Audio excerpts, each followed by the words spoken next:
Sejam muito bem-vindos ao podcast Entre Nós. Esse é um espaço de escuta, verdade e transformação. Eu sou a Janaína Lima, psicoterapeuta, mentora sistêmica e consteladora familiar. Há mais de 7 anos eu venho acompanhando pessoas em seus processos de cura, com atendimentos e mentorias que já alcançam mais de 10 países. A minha missão é ajudar você a transformar as dores mais profundas em caminhos de reconexão, consciência e liberdade.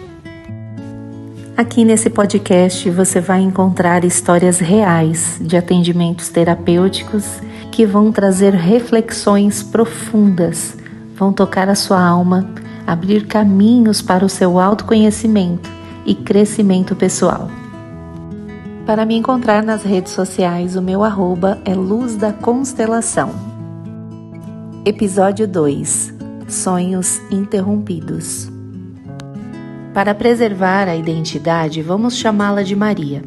Essa é uma história real de uma mulher maravilhosa que eu atendi há alguns anos. Eu tenho muitas histórias que ficaram registradas e esse podcast tem essa função de trazer essas histórias incríveis de superação, e pode ser que você se identifique com essas histórias. Pode ser que você tenha sonhos interrompidos, pode ser que você precise renascer, e essa história pode te inspirar. O sonho de Maria, quando criança, era ter uma Barbie. E quem tem hoje ali entre 40 e 50 anos sabe que antigamente não era fácil ter um brinquedo assim da moda, e a Barbie era para poucas. Eu lembro que eu tive uma Barbie na minha infância e eu lembro de ter colocado todas as roupas possíveis naquela Barbie. Eu tinha a sorte de ter uma mãe costureira, então sempre tinha ali um trapinho, um paninho, alguma coisa, e eu sempre estava inventando uma roupa nova para minha Barbie. Mas a realidade de Maria era outra. Esse sonho parecia muito distante. A vida era mais simples, os brinquedos eram escassos, mas ela vivia ali se imaginando com aquela boneca cabeluda, penteando os cabelinhos dela, colocando roupinhas novas, até que, aos 11 aninhos de idade, esse presente tão esperado chegou. O seu padrinho a presenteou com a tão sonhada boneca. Ela disse que mal podia acreditar quando ela abriu o presente e viu que a sua boneca estava lá. Ela disse que se sentiu ali a criança mais feliz do mundo. Mas toda essa alegria, infelizmente, durou muito pouco, porque poucos dias depois ela menstruou. E isso não deveria ser nenhum tipo de impedimento, porque o fato de uma menina de 11 anos menstruar não significa que ela tenha se tornado uma mulher, né? Uma mocinha, como dizia antigamente. E foi exatamente com essa mentalidade que a sua mãe a viu brincando de boneca e disse a ela: "Minha filha, agora você é uma mocinha. Mocinhas não brincam mais de boneca, tá na hora de você guardar isso aí." E ali o encanto se quebrou. Às vezes, o que pode parecer uma bobagem para um adulto é uma ferida profunda no coração de uma criança. Quando aquela mãe disse: "Você não deve mais brincar de boneca, agora é uma mocinha", talvez ela não tenha percebido que, naquele instante, não era só uma brincadeira de criança sendo interrompida. Era um sonho sendo arrancado. E o corpo da menina estava em mudança. Estava com os hormônios dançando em silêncio.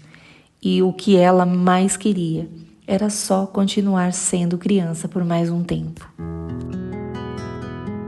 E ali, no momento em que a infância de Maria estava sendo silenciada, algo mais profundo aconteceu. O útero é mais do que um órgão. Ele é o centro energético sagrado onde vidas são geradas. E não apenas no sentido físico. Ali também nascem sonhos, projetos, intuições, desejos profundos. É o lar do nosso chakra sacral, que é ligado ao elemento água, que representa o movimento das nossas emoções, a criatividade e a conexão com o prazer de viver. Quando esse centro energético está em equilíbrio, nós fluímos com a vida criamos, gestamos ideias, nos sentimos vivas, mas quando há bloqueios, traumas ou dores guardadas, essa energia estagna e o corpo começa a falar, às vezes com cólicas, com ciclos menstruais desregulados, miomas, dificuldades de criar ou até de se relacionar com o seu próprio feminino. Maria ainda era uma menina. Ela não se sentia uma mocinha, mas ela teve que engolir o choro, guardar a Barbie no fundo do armário. Mesmo sem compreensão, no seu coração ela sabia que o seu sonho havia sido interrompido e que a sua infância tinha sido roubada. Mas o tempo passou, ela cresceu, se tornou uma linda mulher e acreditou ter encontrado o amor de sua vida. Namorou por anos, ficaram noivos, compraram um apartamento. O casamento já estava marcado, vestido escolhido, convites enviados, muitos presentes em casa. E 2 meses antes do grande dia, ele chegou para ela e disse: Eu não estou pronto. Vamos ter que cancelar tudo. E mais uma vez ela estava registrando em seu coração que algo que ela havia sonhado tanto havia sido arrancado de uma vez.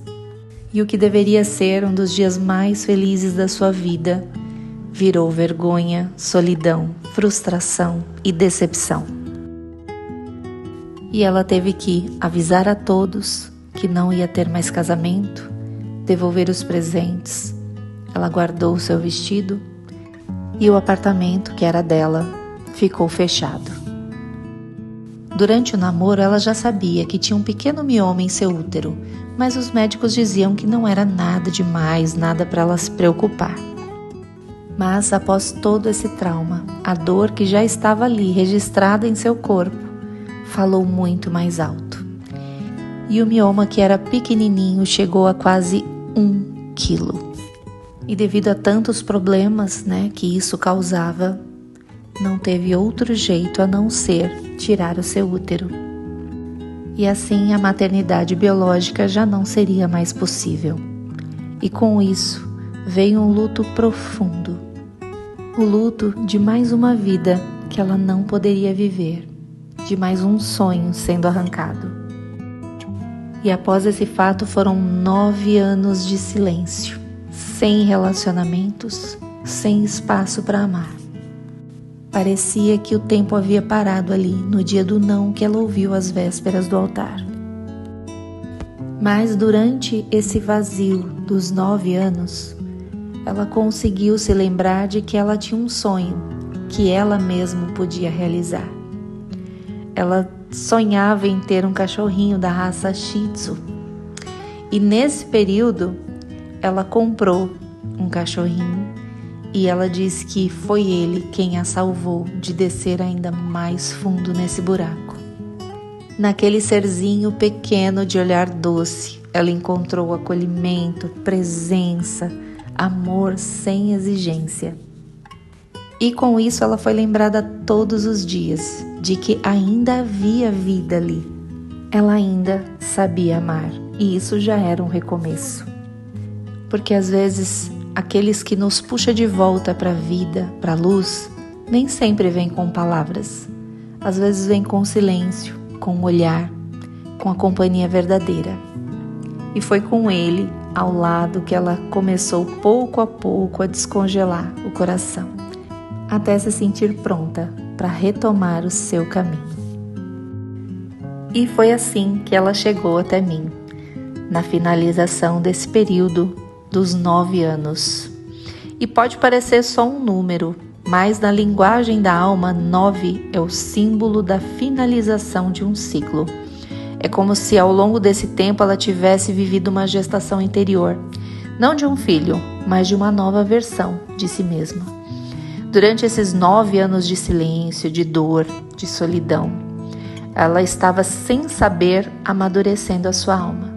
E no final desse ciclo, quando tudo parecia mais calmo por fora, o chamado para a cura finalmente veio. Porque há dores que não podem ser curadas com pressa. O tempo da alma é diferente do tempo do relógio. Isso porque, para olhar para dores tão profundas, nós precisamos estar prontos, até mesmo para que, de fato, haja uma transformação interior. Ficar só cutucando a ferida, sem o verdadeiro desejo de querer curá-la, é estender o sofrimento. E ela chegou até mim com um olhar cansado, acreditando que a vida era sofrimento, que tudo aquilo que havia acontecido com ela era uma decepção e que ela precisava aceitar. Ela sabia da dor, mas ela não sabia da raiz. Ela não sabia que um fato estava ligado ao outro, que o que vivemos hoje muitas vezes é um eco de histórias antigas, muitas vezes herdadas, outras cristalizadas dentro de nós. Foi então que juntas começamos a reconstruir esse fio invisível que unia tudo. A dor de uma infância interrompida, o sonho arrancado aos 11 anos, o grande não pode mais brincar, agora você é uma mocinha. Como se o corpo amadurecer significasse que a alma também estivesse pronta, mas ela não estava. Ela precisou voltar ali, para aquela menina, acolher o que ficou congelado no tempo e entender que ela não estava fraca, ela estava ferida. Na constelação, ela viu que repetia dores que não eram só suas, mas também da sua mãe, da sua avó, de uma linhagem de mulheres que não puderam viver os seus próprios sonhos. E foi aí que algo dentro dela começou a mudar. Ela conseguiu enxergar a mulher incrível, forte, inteligente, bonita, sensível que ela era. Olhando para si, olhou para o seu feminino. Percebeu que o útero que havia perdido fisicamente ainda estava lá energeticamente, pedindo para ser curado. Porque o útero não é só um órgão, ele é um templo, é o centro da criação da energia da vida. Além de compreender o instinto materno que transbordava, porque ser mãe não é apenas gerar no ventre, é amar com o coração, é acolher uma vida como sua. Ela estava exercendo esse papel com seu cachorrinho, amando, protegendo, cuidando, porque foi ele quem a salvou de cair no abismo ainda mais profundo. E depois de tudo isso, ela voltou para o seu apartamento, que estava fechado por 9 anos. E dessa vez, ela não voltou para fugir do passado. Ela voltou para recomeçar, para tomar posse de si, da sua jornada e do que é seu. Foi ali com o seu pet, com a sua nova consciência, que ela pôde começar a reescrever a sua história. Parece novela, né? Mas é a verdade, gente. É por isso que eu criei esse podcast. Porque eu quero compartilhar com vocês histórias reais de cura. Porque muitas vezes achamos que tem coisas que só acontecem na vida da gente. Mas não, acontece na vida de muitas pessoas. E você pode se identificar e encontrar um caminho de cura dentro dessas reflexões. Histórias de pessoas que transformaram a sua dor em força, que conseguiram se reencontrar, que acolheram a sua criança ferida com amor e com o sagrado da vida, nos trazem uma nova perspectiva, nos trazem luz no caminho. Existem fatos que acontecem em nossas vidas que são extremamente dolorosos. Mas precisamos entender que eles não nos definem para sempre. São fatos que não podemos mudá-los, mas podemos ressignificá-los, transformá-los em força. E essa força, ela só surge quando você entende que você é muito maior do que aquilo que fizeram com você. Se essa história ecoou em você, e você sente que carrega também dores antigas no seu corpo, na sua alma e no seu coração, saiba que você não precisa esperar por 9 anos para se libertar. Às vezes a gente acha que a única opção é aguentar. problemas de saúde, problemas emocionais, nas relações fracassadas, que tudo isso é destino. Mas o que o seu corpo está tentando te dizer? Que mágoa você ainda guarda no seu armário? Se você já tentou de tudo e sente que precisa de uma ajuda profissional para virar essa página, eu quero te lembrar. A terapia não é um lugar de julgamento, é um espaço para você finalmente se ouvir e se enxergar. Eu sou Janaína Lima, psicoterapeuta, consteladora familiar. Se você quiser me encontrar nas redes sociais, o meu @ é Luz da Constelação. Lá estão todos os meus contatos. Porque você merece mais do que sobreviver à sua história, você merece reescrevê-la. E eu sei que eu posso te ajudar. E se você gostou desse episódio, compartilhe. O que fez bem a você pode fazer bem a muitas outras pessoas. Eu te vejo no próximo episódio. Que você fique bem e um grande abraço.